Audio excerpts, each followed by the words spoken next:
ರಣಕ್ರಾಂತಿಯ ಕಹಳೆಯನ್ನು ಊದುವ ಈ ಹುಲಿಯನ್ನು ಬಂಧಿಸಲು ನಿನ್ನಿಂದಷ್ಟೇ ಅಲ್ಲ, ಇಡೀ ನಿಮ್ಮ ಡಿಪಾರ್ಟ್ಮೆಂಟ್ಗಳಲ್ಲಿರುವ ಅಧಿಕಾರಿಗಳು ಬಂದರೂ ಕೂಡ ಈ ಕಾಲಭೈರವನ ಮುಂದೆ ಮುಟ್ಟಲು ಸಾಧ್ಯವಿಲ್ಲ. ಯಾಕೆ ಗೊತ್ತಾ? ನನ್ನ ಜೀವನದಲ್ಲಿ ಹಂಗಿನ ಮನೆಯನ್ನು ತೊರೆದು ನಿಂತಿರುವ ಈ ಹಪ್ಪುಲಿಯನ್ನು ಬರೀ ಬೋರಿನಿಂದ ಬಂಧಿಸಲು ಸಾಧ್ಯವೇ? ಯಾಕೆ ಗೊತ್ತಾ? ನಾನು ಈ ಕಾಡಿನಲ್ಲಿ ಅನಾಥ ಹೆಣದಂತೆ ಬದುಕುವ ಮಾನವ. ತಂದೆ, ತಾಯಿ, ಬಂಧು, ಬಳಗ, ಪ್ರೀತಿ, ವಾತ್ಸಲ್ಯ, ಮಮಕಾರವನ್ನೇ ಸಿಗದೆ ನನಗೆ ಹಿಂದಿ ಬದುಕಲು ಹಚ್ಚಿದ ಕಾರಣ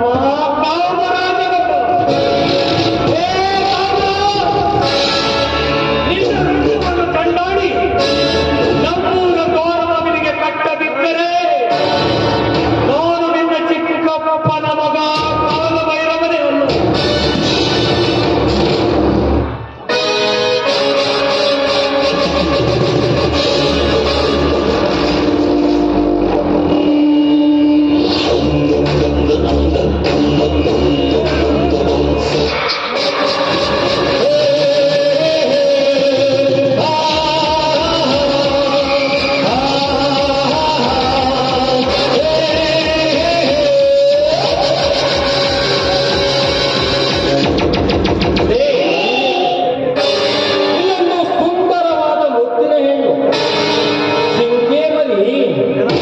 ಈ ರಸ್ತೆಯಲ್ಲಿ ಹುಡುಕಲ್ಲ, ಏನೇನಾದರೂ ನೋಡಿದೀಯಾ ಖುಷಿ? ಕೊಪ್ಪಿದ ಕೋಡಿನಂತವರೇ, ಇನ್ನೊಂದು ಸಲ ನಿನ್ನ ಬಾಯಿಯಿಂದ ಇಲ್ಲೇ ಎಂದು ಶಬ್ದ ಬಂದರೆ ಈ ನಿನ್ನ ಕೊಡಲಿಯಿಂದ ಕರಕರನೆ ಕತ್ತರಿಸಿ ನರಿ ನಾಯಿಗಳಿಗೆ ಹಾಕುವ ಎತ್ತರ.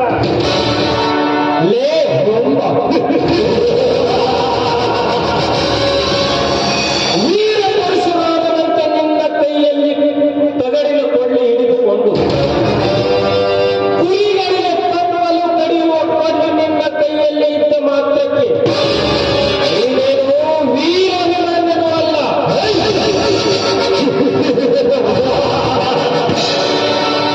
ಹಂದಿ ಮರಿ ಚಿಕ್ಕದು ಇದ್ದಾಗ ಮುದ್ದಾಗಿ ಕಂಡರು ಅದು ಸ್ವಭಾವವಾಗದೆ ಗಟಾರದಲ್ಲಿ ಬಿದ್ದು ಹೊಲಸು ತಿನ್ನದೇ ಇರುವುದು.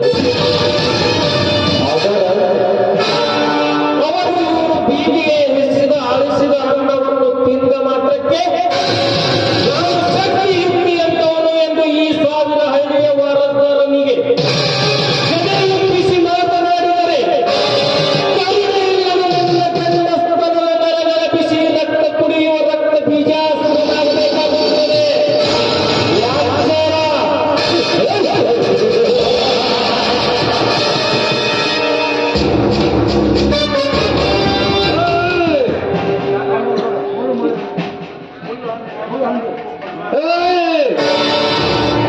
ಈ ಧರ್ಮದ ಸಂತೆಯಲ್ಲಿ ಜೀವನವೆತ್ತು ಮನಬಂದಂತೆ ಮಾತನಾಡ್ತಾ ಇದೆಯಲ್ಲೋ ಕಾಮರಾಜ.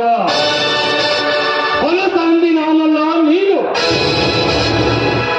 ದೇವರಂತಿರುವ ನನ್ನ ತಂದೆಯನ್ನು ಮೋಸ ಮಾಡಿ ಅವರನ್ನು ಹೊಡೆದು ಇಡೀ ಅವರ ಆಸ್ತಿಯನ್ನು ನಿನ್ನ ಹೆಸರಿಗೆ ಹಾಕಿಕೊಂಡು ಈ ಸುತ್ತು ಸಾವಿರ ಹಳ್ಳಿಯಲ್ಲಿ ಸುಳ್ಳಿನ ಅಧಿಕಾರವನ್ನು ಪಟ್ಟು ವಾರಸ್ದಾರನಾಗಿ ಮೆರೆಯುತ್ತಿದ್ದೀಯಲ್ಲೋ ಮೆರಿ.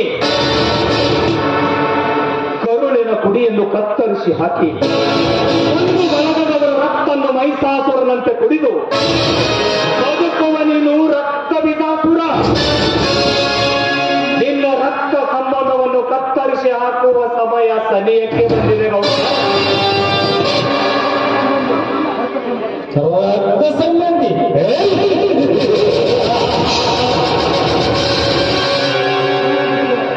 ಎಲೆ ನನಗೆ ಬುದ್ಧಿ ಹೇಳುವ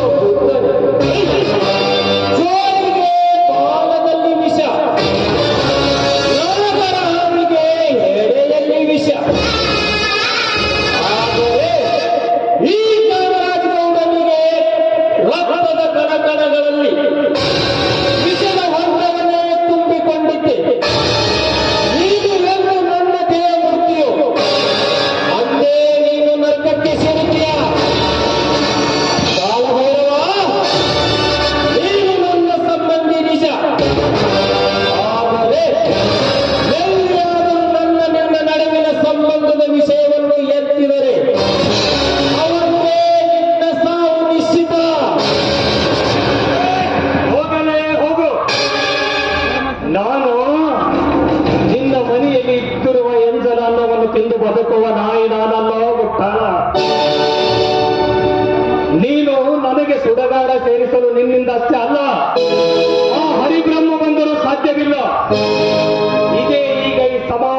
ಕೈಯಿಂದ ನಿನ್ನ ಅಂತಿಮ ದಿನ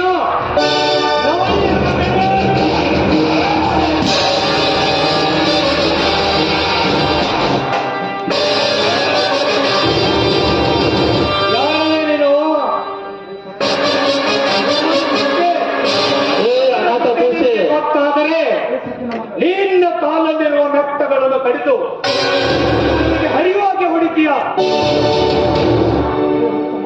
ಲೇ ಹುಡುಗ ಮಂಗಳು ಹುಲಿಯ ನಮ್ಮೊಳಗೆ ಹರಣಿ ಕಾಲು ಇಡಲು ಸಾಧ್ಯವೇ? ಆನೆಗಳ ಯುದ್ಧ ಕೋಣೆಯಲ್ಲಿ ಇಡಿ ಬರಲು ಸಾಧ್ಯವೇ?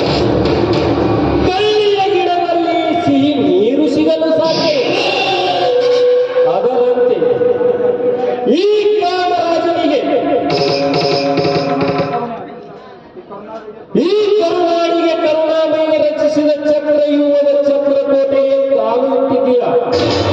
ನನ್ನೊಂದಿಗೆ ಗುದ್ದಾಟಕ್ಕೆ ಬಂದರೆ ನನ್ನ ಅಂಗರಕ್ಷಕರು ನಿನ್ನನ್ನು ಬಿಡಲು ಸಾಧ್ಯವೇ? ನಿಮ್ಮಪ್ಪ ನನ್ನೇ ಸುಡುಗಾಡಕ್ಕೆ ಕಳಿಸಿದ ನನ್ನ ಶಕ್ತಿಯುಕ್ತಿಯನ್ನು ನಿನ್ನನ್ನು ಮುಗಿಸುವುದು ನೀರು ಕುಡಿದಷ್ಟು ಸುಲಭವೇ ಸಹೋದರ ನಾಯಿಯೇ? ಇವತ್ತು ನಿನ್ನ ಮೇಲೆ ತಂದೆ ತಾಯಿಯ ಕರುಣೆ ಐತಿ, ಉಳಿದುಕೊಂಡಿರುವೆ. ಬನ್ನಿ ಗೌಡ್ರೆ, ಹೋಗೋಣ.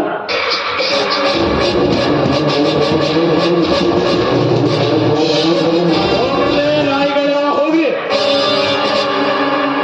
ನಾನು ಹುಟ್ಟುವ ಸಮಯದಲ್ಲಿ ಆ ದೇವರು ನನ್ನನ್ನು ಕೇಳಿದ, ನಿಸ್ಸಾರ್ಥಕತೆ 100 ವರ್ಷ ಬೇಕೋ ಇಲ್ಲ ಸಾರ್ಥಕತೆ 3 ನಿಮಿಷ ಸಾಕೋ ಎಂದು. ನಿಸ್ಸಾರ್ಥಕತೆ 100 ವರ್ಷಕ್ಕಿಂತಲೂ ಸಾರ್ಥಕತೆ 100 ವರ್ಷ ಬೇಕು ಎಂದು ಆ ದೇವರಿಂದ ವರ ಪಡೆದು ಈ ಭೂಮಿಯ ಮೇಲೆ ಹುಟ್ಟಿ ಬಂದಿದ್ದಾನೆ ಕಾಲಭೈರವ. ಈ ಹರಿತವಾದ ಕೊಳ್ಳೆಯಿಂದ ನಿಮ್ಮಂತವರ ವೃಂದವನ್ನು ಕಂಡಾಡಿ ಈ ದೇಶದಲ್ಲಿ ಬದುಕುವ ನಿಮ್ಮಂತ ಕಪಟ ನಾಯಿಗಳನ್ನು ಪಾಠ ಕಲಿಸುವುದಕ್ಕಾಗಿ